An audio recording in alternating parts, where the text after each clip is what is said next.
Hello, everyone. Welcome back to the podcast. Today, I am switching things up a little bit, giving you a new type of episode that I definitely want to do more of. So, if you're a former client listening and you want to be on the show, do let me know. Anyway, I'm joined by a lovely former client. Her name's Kayla Collier, who I worked with for just over 1 year back in 2019. And in today's episode, she's going to be sharing more about her health journey and experience working with me. But her main concern when we started working together was PCOS, hormone imbalances, fatigue, and issues trying to conceive. She'd been trying for around 3 years before we started working together. And during our sessions, she saw so many improvements. And ended up working a lot on her gut health, which she was pretty surprised about because she didn't really have any digestive complaints. But I share some of her imbalances that we found in today's episode under her, like she gave consent to do so. She was a pretty open book, but she definitely had gut issues going on. We worked on blood sugar regulation, adrenal health, removing toxins and as many stresses as possible from her life. We used functional lab tests to give us and her especially some more answers after all of those years.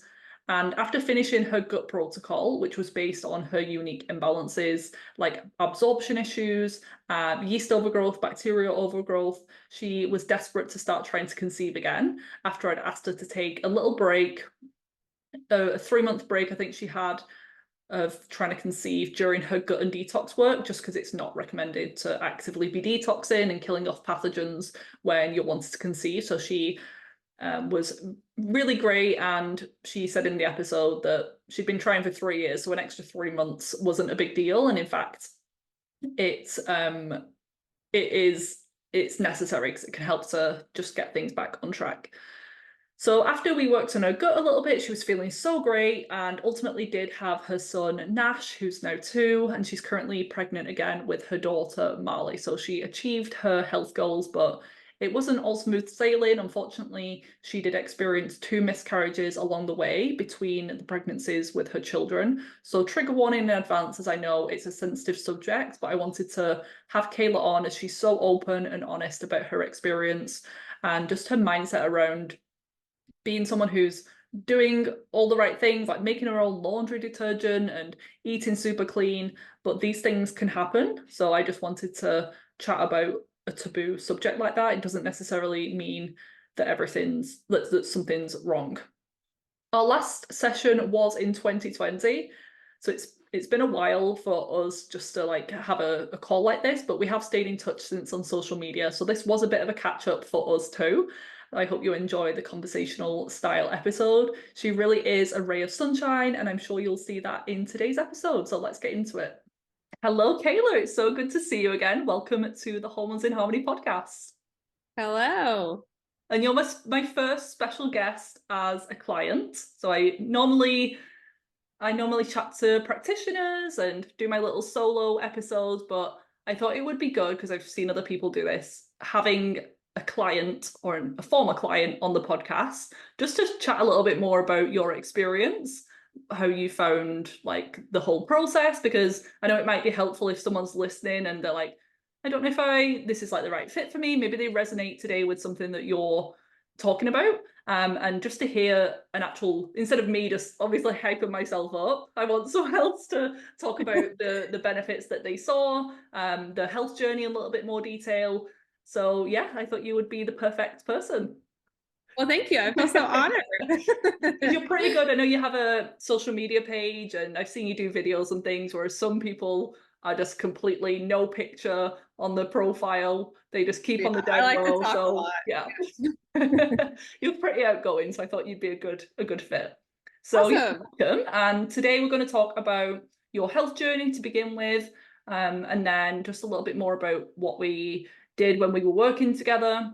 Yeah, any challenges, your journey and experience so far into motherhood, the transition that we were kind of working towards this whole time, and just a few other random questions if that's okay. But to begin with, I would love if you could, even just for me, just recap your journey again, because it's been a good few years since we actually worked together, but we've stayed in touch since. So I think our first session was in 2019, and we worked together for over a year before you conceived your son. And I'm pretty sure the main things that you came to me, correct me if I'm wrong, were PCOS, obviously fertility was on your mind.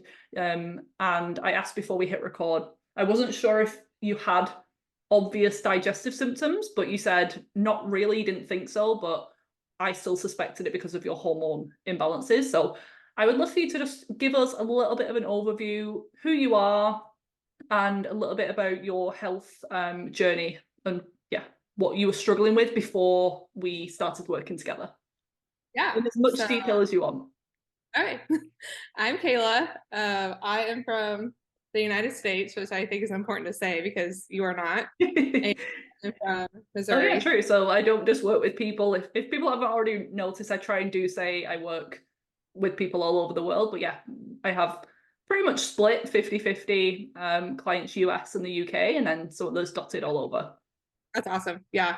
And I'm just from the state of Missouri. So I started working with Vivian because I think it had been, okay, so if it was 2019, I got married in 2017. And right after I got married, we wanted kids right away. And that just wasn't happening for us. I thought it was going to be a little bit harder because my mom has PCOS and I just kind of was, prepared for that. But I didn't know kind of all what that entailed. I have gotten diagnosed PCS from providers, but then again, I went to other providers and then they did not diagnose me with it because a lot of the providers said I did not look like I had PCOS because, I'm slim, I don't have, the facial hair or anything like that. But my lab work would clearly say that I had PCOS. So I don't know, traditional doctors here in the United States, it just wasn't cutting it for me, and I wanted to go the more natural route. So I can't remember how I found you. It was on Instagram somehow, and I'm like, she is all the way over in another country. People thought I was nuts. I was like, I'm just gonna take a chance on her. Like, what do I have to lose at this point? And it was so nice working with you. The reason I started working with you is because I was trying to conceive, and I actually got to the point where I was just tired of being tired all the time. I couldn't go a day without taking a nap, and I just thought that was completely ridiculous because, I was young, I was fit, I was going to the gym, I was doing this stuff, and I was just completely exhausted and wiped out. So yeah, I found you, I started working with you, and like you said, I didn't think that I had gut issues, but after working with you and being on a gut protocol and doing all that and eliminating foods from my diets and stuff, I could clearly tell I felt a ton better, had more energy, just along with multiple other symptoms that I saw that were alleviated. Amazing. And with the PCOS thing, I think that's so common. I think either people get overdiagnosed and they don't have PCOS, maybe they have a thyroid issue, or maybe they have hypothalamic amenorrhea. So they might have missing periods, but it's because of stress or undereating and then misdiagnosed with PCOS. But it can also go the other way, where someone does have PCOS, but because they don't fit the typical picture of this like overweight woman with a full beard or full-blown acne, they think, oh, you can't possibly have PCOS, or maybe you have a few of the symptoms but not everything. You're not a classic textbook case. Yeah, and I don't know why they aren't, like you said, it either goes one way or the other way, but in my case, they were so hesitant of putting like a PCOS diagnosis on somebody, which I just thought was crazy because we're telling them all my symptoms. I have other friends with it. My mom has it. So I was just like, it was just crazy that they wouldn't put that label on me and like help. Yeah, I know. And it's still not a root cause. So in my brain, it's useful to have a diagnosis and it gives you some sort of answer. And with fertility stuff, it is, I think, still the leading cause of fertility issues in women, infertility. So we do want to know what's going on, but still for me, it's not deep enough. Like, why do you have PCOS in the first place? And yes, there's this genetic link, but there's going to be these epigenetic factors with your nutrition and your lifestyle and your environment that trigger those genes. So yeah, I think PCOS is a spectrum. I think they think Yeah, very I black agree. and white, but there's this huge gray area. I fall into that as well, and I think a lot of my clients do. But at the And end of when the we day, if you're not getting your diagnosis, I wouldn't stress too much. Just speaking to anyone listening, I don't think you need to chase it that much or get super stressed out if you have been diagnosed, because at the end of the day, it's as I said, it's a symptom of a deeper problem. Yeah, and when we started diving deeper in it, yeah, I had gut issues. I think I had a little bit of thyroid stuff. I definitely had adrenal issues, which goes with the thyroid and PCOS. And it's Mhm. just once you dive deeper in it, it's a longer list of I things. know. So I would, yeah, that's a good way to put it. It's just kind of like a gray area. There's a lot that goes into it than just polycystic ovaries. Oh yeah, you definitely get answers when you're working with me. People come to Oh me yeah, with one thing and like, yes, but wait, like there's all of these other things, but in an empowering way. yes. I hope you never felt overwhelmed or like, oh my God, I've gone from not really knowing what's going on to, oh my God, I'm freaking out about how much So is going I on. did at some points, but at the same time, it's empowering to know. Yeah. So even though it was very overwhelming to get like a list of things back from you, at the same time, I knew you were going to go through it with me and help me. And so, yeah, I was very receptive because at that point, I was just like, I'm done. I'll do whatever it takes. I think the only thing I didn't do that you asked me to do was coffee enemas. And I know how much you love them. And I could not get on board with that. I was like, that's the one thing I'm not going to do. But I literally did. Whatever protocol you gave me, I was like, I'm going to do it. I'm going to Yeah. listen to it. So, You were a good student, I remember that, and that's absolutely fine. That's the one thing that I'm like, this is going to be very hit or miss. Some people are all for it; they'll try anything, but then some people draw the line with that recommendation. So I fully yeah, and expect it looks like it works for you. Like that. you love them. And it Yeah, looks like they are very helpful. But at the same time, it's like, I don't know about that. So I didn't do that. but if you have this feeling, sometimes it is a bit of fear, and sometimes just doing it, trying it once will be enough, and it gives you your answer, whether it's like a complete no or oh maybe I'm okay with this. Sometimes it is fear, but I also believe there's this intuition that we have, and sometimes it's just not going to be that effective for you. And if you're going into every enema session freaking out and stressed, and it's just going to be like this thing that you dread doing, it's not actually going to be that helpful for you.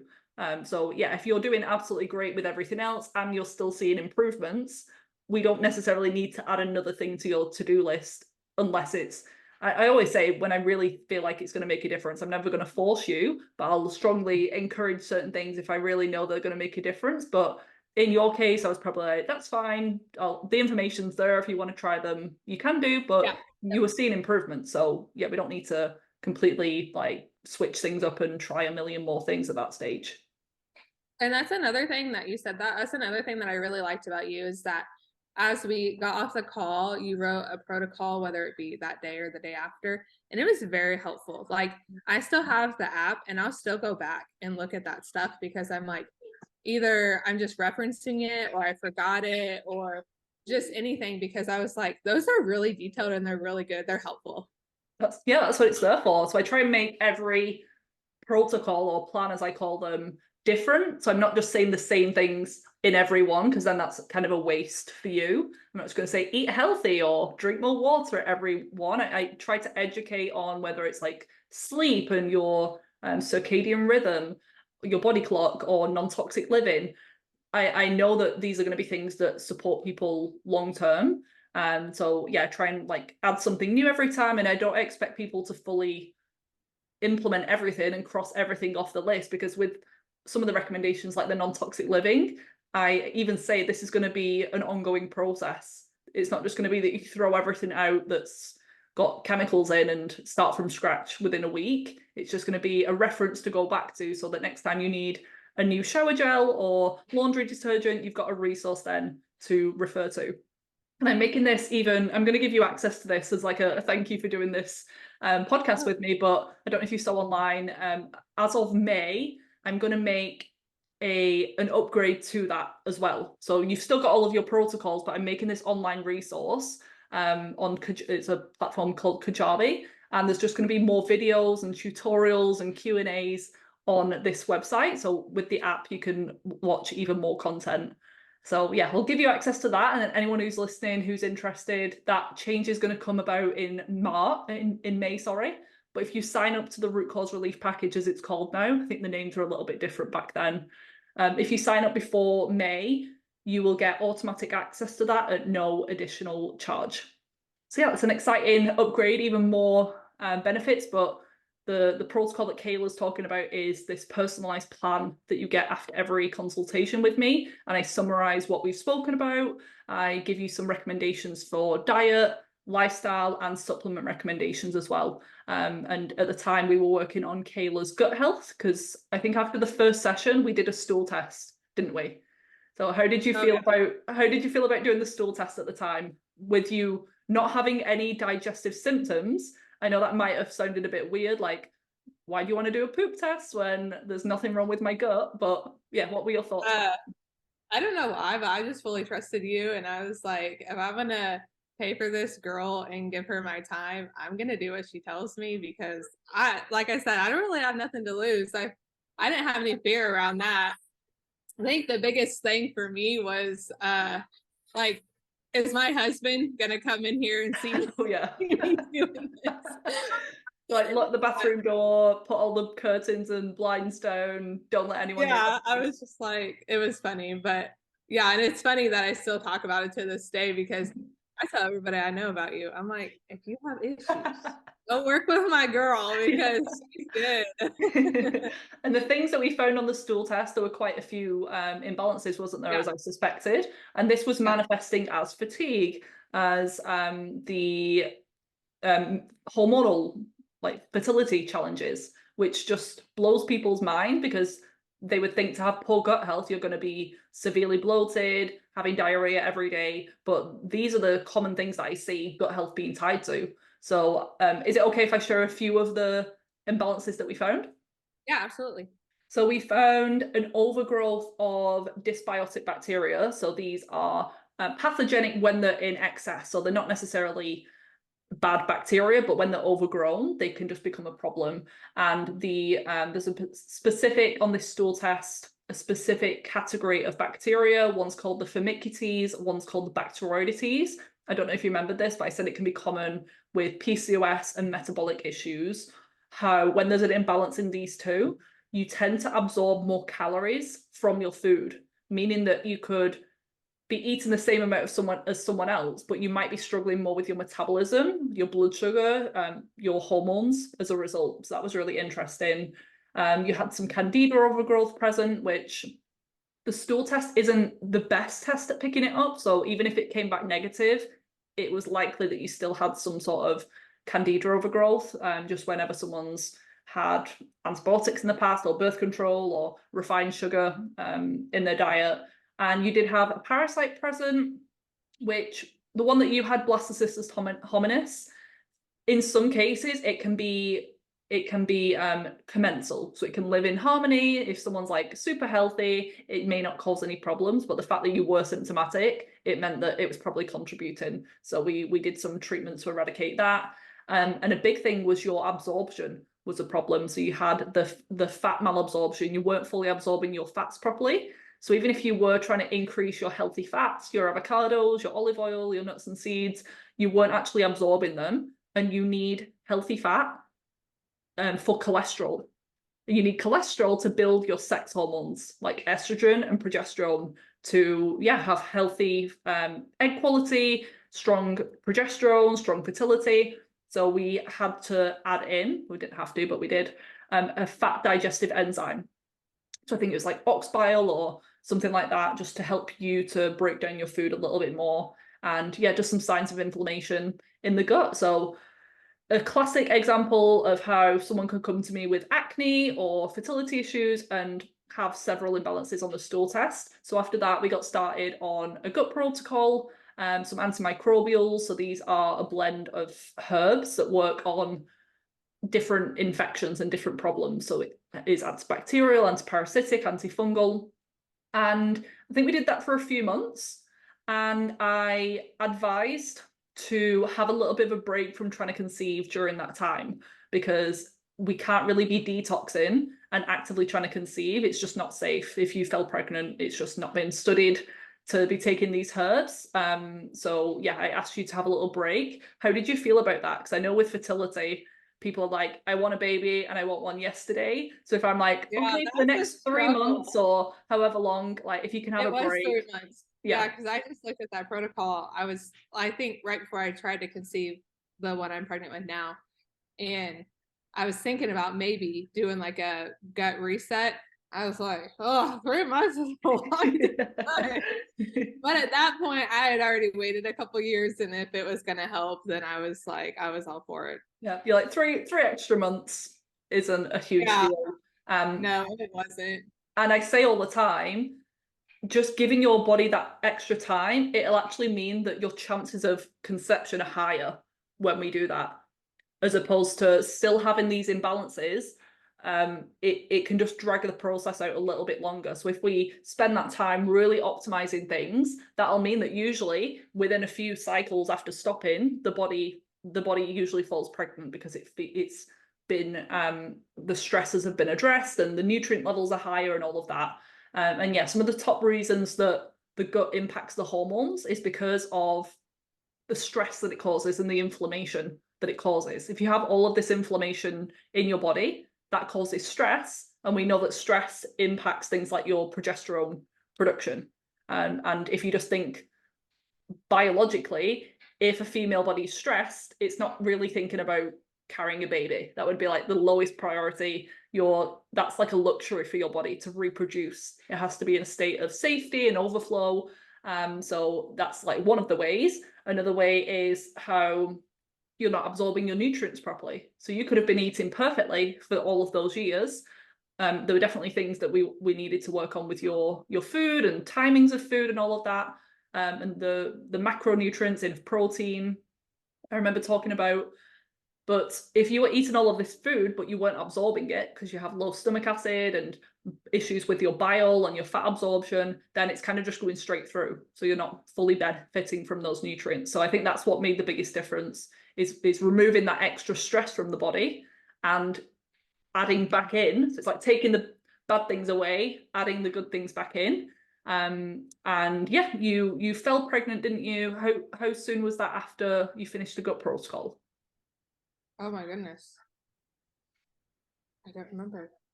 So I think we finished, I think I'll have to look back actually. But I Yeah, know because the way I you, called you. You hopped on a call with me, yeah.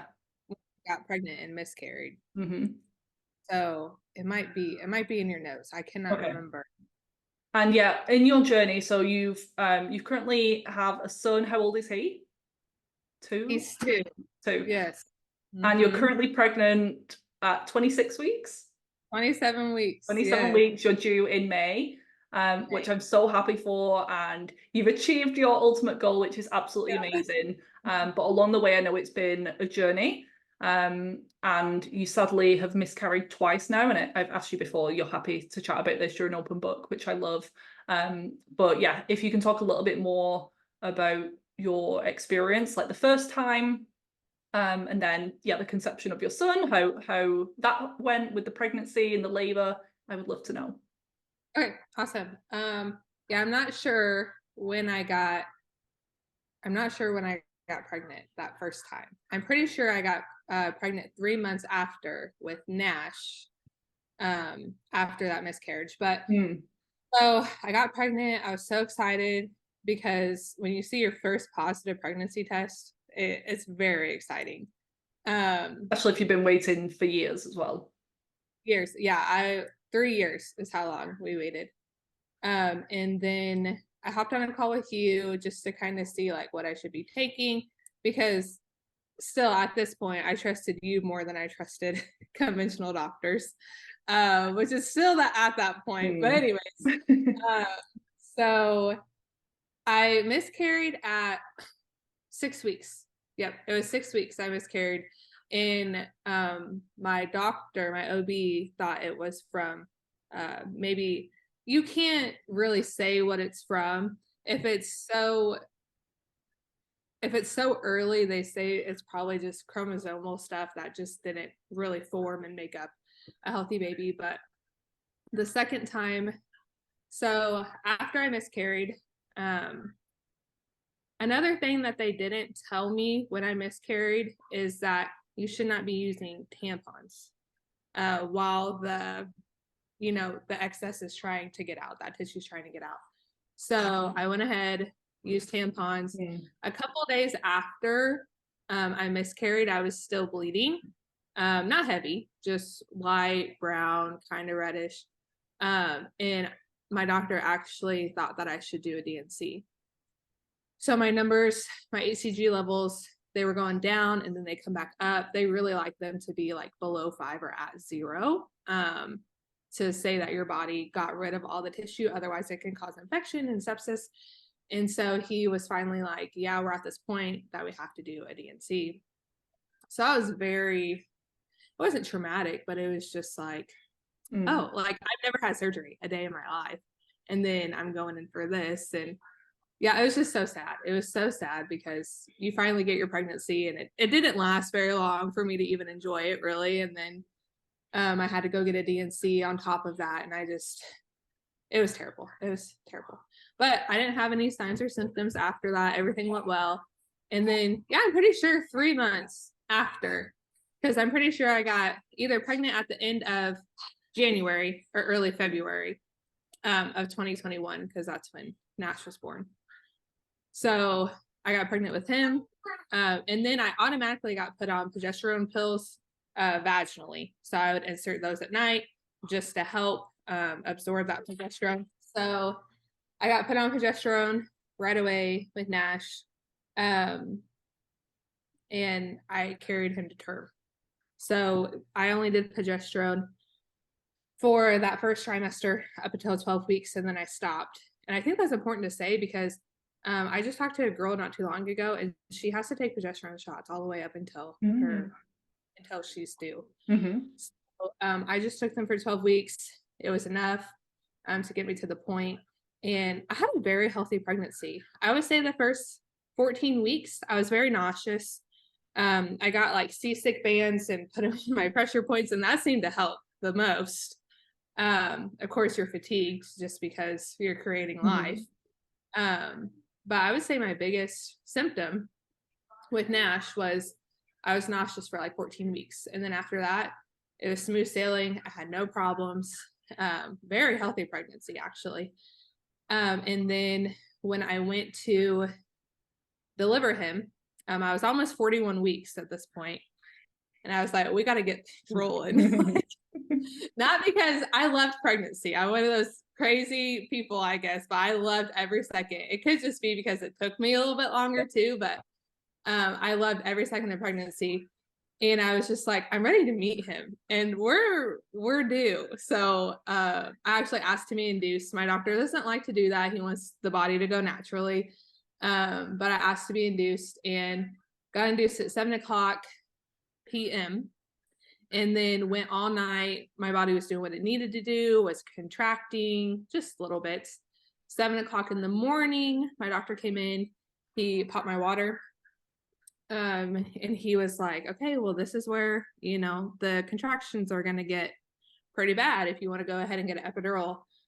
Everybody's different. Even though I love to be holistic here with you, I wanted the epidural. My pain tolerance is a 0.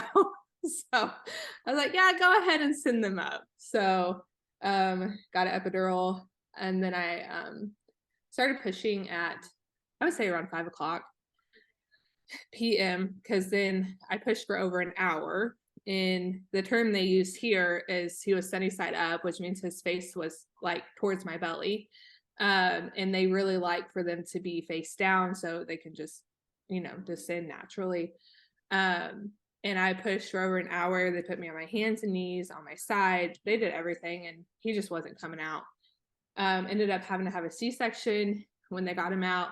He was 9 pounds, 8 ounces, so he was almost 10 pounds. So that could have had something to do with it as well. But yeah, had a healthy pregnancy, delivered him, and everything was good. Amazing. I had a baby. I had my baby. You had your baby. I love it. And yeah, I've just said, I'll say at the start that he's in the room. Nash is in the Yeah. room with us. So if we have little breaks and it looks a little bit glitchy, that's why. But we're here for it. Okay. We're celebrating him today. Yes. And so taking care of yourself during pregnancy. So you're Mhm. currently pregnant again. Um, how do you have any like top tips for women listening as to how to keep up with your healthy regimes and things, especially the second time around when you're also looking after a toddler? Do you have any Yeah. top tips on how to manage it? Yeah. Chasing a toddler and being pregnant is a whole different ball game, but I love it. I do. Um, I would say meal prep your food because that'll be easiest. It's very easy, like we talked about, even postpartum, to go for what's convenient and not for what's healthy. Um, and you're growing a human inside of you, so you really need to be healthy for you and your baby. So meal prepping, I think, would be very good. Staying active. Um, I chasing around my toddler is enough for me most days. It gets me huffing and puffing. But I also like to do like a 20-30 minute workout. And I follow this program, but she's really good at pelvic floor exercises and hip opening and stuff like that to prepare you for birth. And I think that's super important because a lot of women complain about like sciatica and back pain and everything like that. And I've had instances where I've like ran all day and my back hurts, but if I do those workouts, then it alleviates some of the pain. And who's The the nausea, program by, if you recommend oh, it? it's beach body. Which way? Yeah, it's that. Cool. Yeah, it's huge. But um I would say another thing with the nausea, if you're nauseous at the very beginning, sleep, water, Mm-hmm. and magnesium really helps too. I upped my magnesium a little bit the first trimester, and that really helped. And just for me, like eating full protein meals and snacking, because I feel like my blood sugar would drop a little bit, and that's another reason why I would get Mm-hmm. nauseous. But yeah, those are my tips for being nauseous because I feel like a lot of women are, unfortunately. But Yeah. other than that, like I said, my pregnancies are fairly healthy. So I don't have a whole lot of issues, thankfully. Mm-hmm. That's great. It's the prep work that you did. Yeah. That's why I was so disappointed when I had to have a C-section. I'm like, Mm. I did all these things. I mean, Yes, if Nash has got a healthy mom and he's living in a yeah, healthy environment afterwards, like we can't be perfect. And absolutely. yeah, so he's gonna have so many other benefits in other ways, and maybe he just needs some probiotics every now and again to support his gut health if that's if that's a concern with C-section, which I know that it is, but yeah, there's ways around it, and we just have to do what we can because we can't be perfect all the time.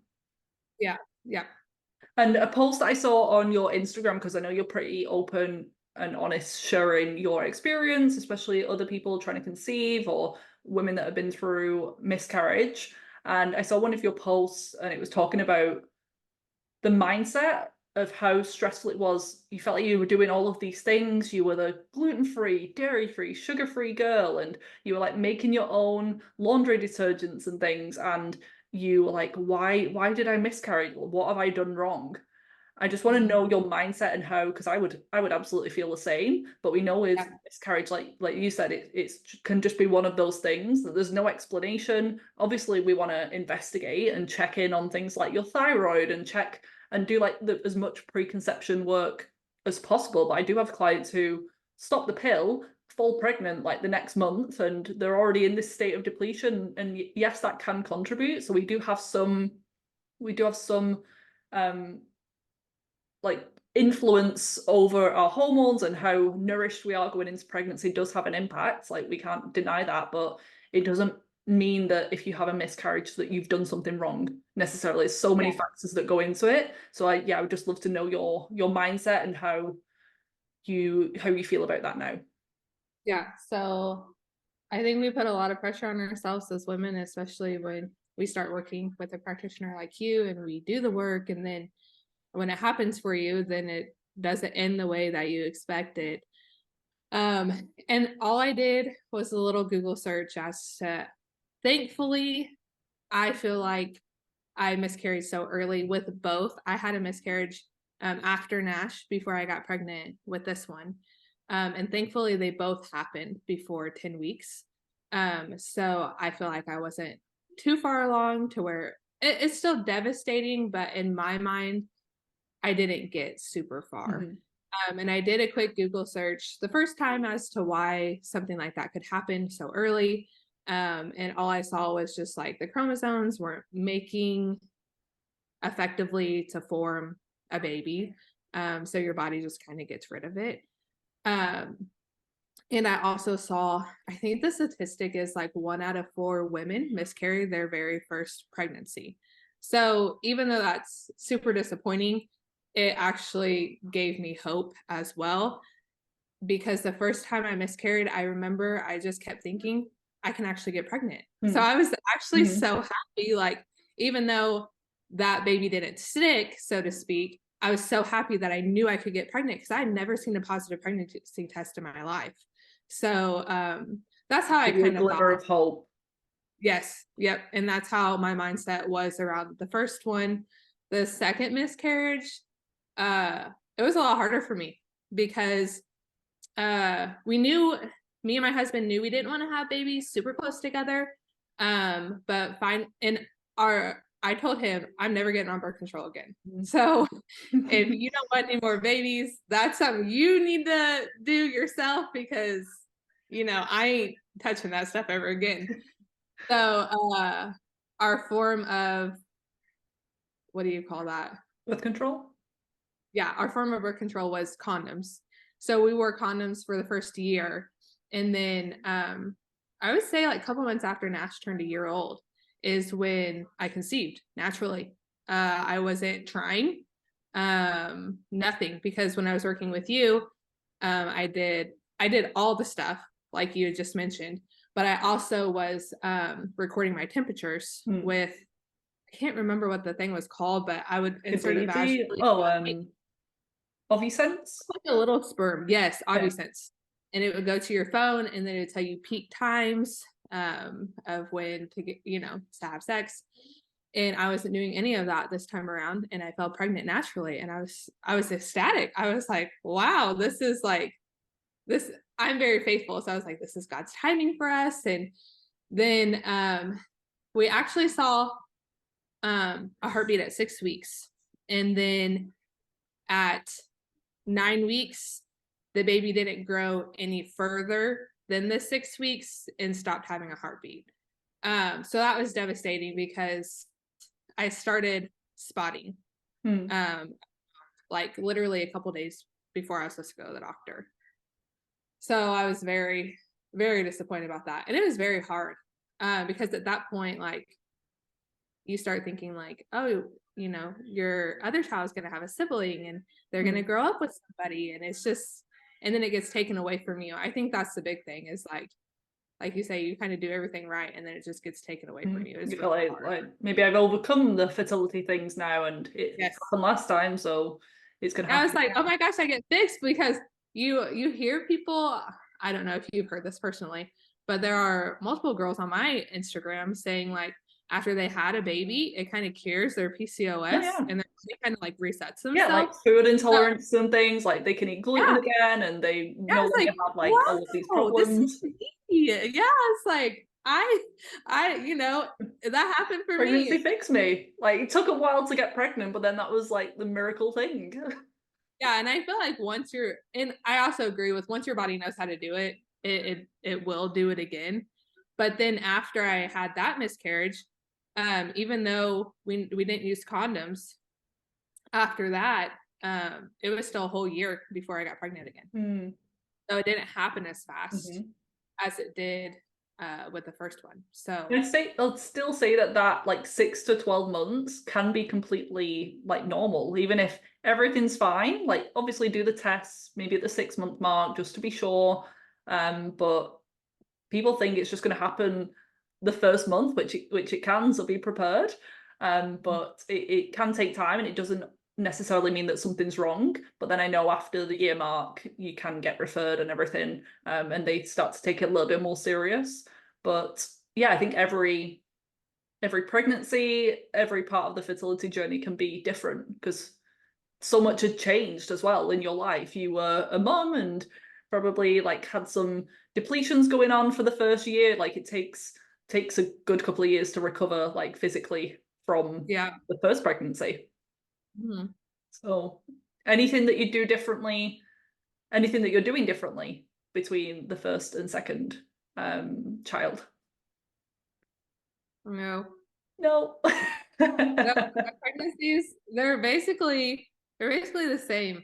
I had some nausea. I think the only difference was that first 12 weeks, I would eat like only half of my food, Hmm. and then I would be super full and felt like I just didn't want to eat anymore. I didn't know if that was the difference between a boy and a girl thing, Hmm. but I since then have overcome that. So we're eating just Yeah, fine. you're having a little girl this time, and you said her name's going to be Yes. Marley. Marley. I Yep. love Hmm. that. So cute. Yeah. And thank you for being so open and honest about the miscarriages. I just feel like it's going to be so helpful to women listening, just to know even if someone's not pregnant, like me, I need to know all of this stuff for in future, just to have something to come back to, and just to know that these things can happen, and you just want to prepare and yeah, know that it can look different person to person.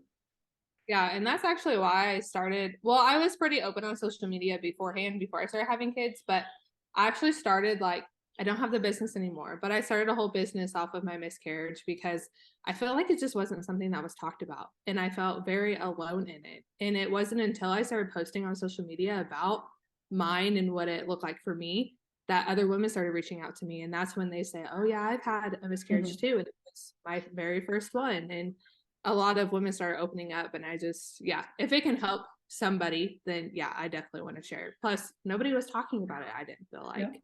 Yeah, it's one of those other like taboo subjects. So Yeah, that's what we're here for. We're busting down some of the myths and the beliefs that people have. And yeah, I just want people to share their stories on here in a safe space. So thank you for absolutely. that. But I would love to chat a little bit more about your experience with, I think, was it the PCOS? Was it called PCOS SOS or the hormone reset package? Do you remember? These are like I back think a I few did years ago. yeah, I think I signed up for the PCOS Mm. one, and then it soon changed kind of to like a Yeah, gut yeah, protocol, yeah, which is exactly what I needed. yeah. So Yeah. So through all of that, what have been your biggest like takeaways and like the biggest wins and benefits that you've seen? So is there anything that I said to in a call, or anything that I recommended in your protocol that's has stuck with you and you've always like thought about that? And obviously with the benefits, you've had your well, you've had got your two children now. Any other wins that we haven't yet mentioned? um well, I would Energy say is so much better. We worked on those like energy crashes that you're having, so you no longer needed to nap every single day as a 20 odd year old at the time. I think everything stuck with me. Like I still do. I make my own laundry detergent. I make my own dishwasher Mhm. detergent. I'm very like whatever I put on my body, your skin is your largest organ. Whatever I put on my body, I know is going to soak into my skin. I don't use perfumes. I do like a cleaner body wash. Mhm. Lotions I either don't do or ask for your recommendations. Magnesium is a must for me every single day. I saw this quote one time and it says, I have 99 problems, but magnesium solves every single one. I've seen that about gut health as well. Like healing my gut Yes. solved pretty much all of Yeah. So I love magnesium. I will forever be on magnesium. them. Uh, just make sure you're not getting like, a good, just make sure Yeah. you're getting it. That's why it's important to work with somebody because you think you could be doing all these things right. Like I was eating like a standard American diet whenever I first started working with you. And even though I thought like Tyson chicken was like the best thing for me, like no, you probably shouldn't be eating that. I don't even know what that is, but I'm guessing it's not great. Oh, it's just like frozen. It's frozen Ah, chicken okay. in process that you just, put in the oven. So just making your own food. You can, and if you have to be gluten-free and dairy-free, you can supplement with everything. I've helped multiple people. They were starting to become gluten-free. I'm like, just don't let it overwhelm you. Just like if you have flour in something, use almond flour or coconut flour. Like you don't have to let it overwhelm you. And then I just do like the receipts, like touching the receipts and stuff like that. I just taken everything away from me. Now, do I eat the cleanest all the time? Absolutely not. But I have those tools that I will forever take with me. And I know, like, that's what I've told everybody is I know how to do it. So if I'm not doing it, it's my own fault. And I just did a hair sample with you not too long ago. And that's really telling too. I told my mom, I'm like, you need to get a hair sample. And you need to got work the mineral course that'll be out by the time this is released. So yeah, if you're wanting a mineral test, you wanted to see exactly what's going on with your results, then I'm Balanced. I'll pop that in the show notes. You can see and get answers and know exactly what your body needs. Because yeah, even with the magnesium, for me, it's also a godsend, but for someone, it might not be the right thing. So we definitely want to see what's going on first. Exactly. Yeah. And that goes back to one thing might work for you, but not for another person. And so I don't remember one takeaway that I've had with you, but over like the year span that I worked with you, it changed my life. And so everybody that like has any problem, like my husband is going through thyroid stuff right now, I'm like, work with her. Like, they'll help you. I think But you can't force people, can you? Well, like you're telling them, but you probably learned as well, like I did for so long. You can lead a horse to water, but you can't make them drink. That's and that's what happens with a lot of the people that I tell. I'm like, you need to work with her. And my mom and my husband recently, the biggest two people that I've said needs to work with you, and they're just not ready to take that step. And I know if they start working with you, they're not going to do the things that they need to do. Because I've told my mom multiple times, like, oh, maybe this would help. And she just, I ain't about it. I'm like, okay, if they're not gonna do the basic free stuff, they're not gonna pay for sessions and supplements. So yeah, I'd also rather think someone wait until they're ready. Yeah. To go ahead. So I'll be there if needed. But yeah, I want to work with people who are like, sometimes you have to hit rock bottom with your health to feel ready to do something like that. And I also think sometimes I think if you're paying for it, you're more likely to do it just because you're not going to want to waste your money. Yep. So, yeah. But yeah, I tell everybody I know, I'm like, oh, have a problem? So if there's someone listening now and maybe they're in a different country to me, maybe they already feel like they're doing basic things they've seen online, they've tried like following the health coaches online and they've tried little bits, but they're feeling like, oh, it's money, it's an investment, I don't really want to pay. What would you say to that person? Just pay it. just do it. Like, I think you're the one that you and a couple other people I follow on Instagram, but your health is an investment. If you're not willing to pay for it, then I just don't think you're ready to do what it takes. Like, yeah, it's great to have this free advice online, but you are so particular in what you do in the testing, and you're so thorough and give a lot of resources that it's worth it. Like people get so hung up on the money thing, and it's like, okay, but how much do you spend on fast food every day or your cookies every day? Like, you just save up the money, then you could pay for it. And I think you have payment plans too. Yeah. And if you're struggling with fertility, take that example. They don't want to pay for sessions, but they drop like thousands and thousands on IVF treatments. Yeah. And I would rather go the natural way. And I tell everybody that. I'm like, go the natural way. See if, because I believe when you like take pills from the doctor, it's just a band-aid. They're not getting to the root cause, like you have said before, of what's going on. So I really think it's important. If you want a lifestyle change and you want something that's sustainable, then I would definitely say work with like a holistic practitioner and not. Yeah, because it'll benefit like whatever goals you have currently. So like fertility stuff, or I want to like clear up my skin for my wedding next year, anything like that. Like what we're doing is going to help with that, but it's also going to improve your health long term. So all of that work that we did for fertility, even if you don't want any more kids after you have Marley, it will still benefit you, your experience during menopause, your recovery postpartum, your disease risk into the future. So yeah, your health is top investment. I completely agree. Yeah, it is. Your health is an investment. So Yeah. just spend the money. You're going to spend it somewhere anyways. You might as well put it, to good use. And thank you Yep. so much. You're like my hype girl. I love it. But yeah, Well, I instead of believe me it. like recommending my own products, I'm like, let's have someone on who has been there. Like you've been through it. And yeah, I loved working with you as well. I enjoyed every call that we had. And you followed the plan and you obviously got the results. And I'm so, so happy for you. And I'm glad that you're feeling better too. And you finally got the little family that you dreamed of. So thank you for being here today. I do want to end on a few just fun questions, if that's okay.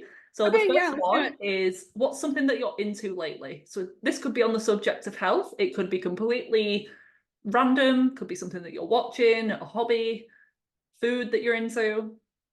Oh man. I don't know. I'm a mom first. So Any cool, I know you're into like crafts and maybe anything that you're doing with Nash, any fun activities? Are oh, you into like being out in nature? yes, that's Yeah, okay. all of the above. We were outside for 2 hours this morning before I got on a call with you, and I was rushing around to even get myself ready because he's on his little bike right now. Oh, We love to be outside. It's good for you too. So get outside. exactly. What's your go-to breakfast at the moment? So as a busy mom, what are you having for I like to make protein shakes. So I do oat milk. Find yourself a good protein source. I still don't do dairy. Mm. Uh, so I found one on Amazon, and avocado, banana, and peanut butter. I just mixed that up this morning, and Lovely. Yeah, it's easy I and still have my shake every day as well. yep, run around. Do you have a book recommendation? Are you into reading? Were there any books along the way or resources, YouTube channels or anything like that that have What helped is you? that? Yes, that book. I read it all the way through whenever, and I still recommend it to people. You call it the period Bible or something like that. Is it taking That is, charge of your fertility? yes, and it's Yeah, like this thick. yeah. Yes, I loved it. I learned so much from Yeah. that. So it's all about fertility awareness, tracking. So it's beneficial if you're trying to conceive, so you know when your Yeah. fertile window is. Even if you're not, you're using it as non-hormonal birth control, which is what I use it to prevent pregnancy at the moment. So you learn when your fertile windows are, and then you're just careful around that time. So yeah, that's the fertility awareness, taking charge of your fertility by Toni Weschler, I think her name is. So I'll pop that in the show notes. I do recommend that to every woman. Yeah. And last question is, where can people find you on social media? So if they're wanting to follow along, where can they find you to come and say hi? I'm pretty sure. Let me check. Yeah. Kayla Collier Things on Instagram. I love posting on my stories. I'm pretty active on there. Yeah. So you want to Cool. I follow will along? post your handle in the show notes, so you might have some new followers. And if they have any like odd questions, is it okay if people message you? Oh, But yeah, absolutely. what we've covered today. Definitely welcome that. Amazing. Mhm. Thank you so much. This has been amazing. I am so grateful for your time today, and I'm so happy for you once again. And yeah, we'll stay in touch. I want to hear how the rest of the pregnancy goes, and I'd love a little picture of Marley when she's in your arms. Okay, that's good. Thanks, Mhm. Kayla. Yeah, thank you. I really hope you enjoyed this episode. If you did, I would love for you to leave me a rating and review on your podcast app, as this helps to support the show and it allows it to reach more people with this valuable information. Come and say hi over on Instagram. I'm at Viva Natural Health. And if you haven't already, check out my website, vivanaturalhealth.co.uk, for tons more free resources and to discover how I could support you further. I currently offer one-on-one consultation packages if you want my top level support. then more affordable group programs and self-paced online courses. So there really is something for everyone. Enjoy the rest of your day, and I'll see you back here next week for another episode.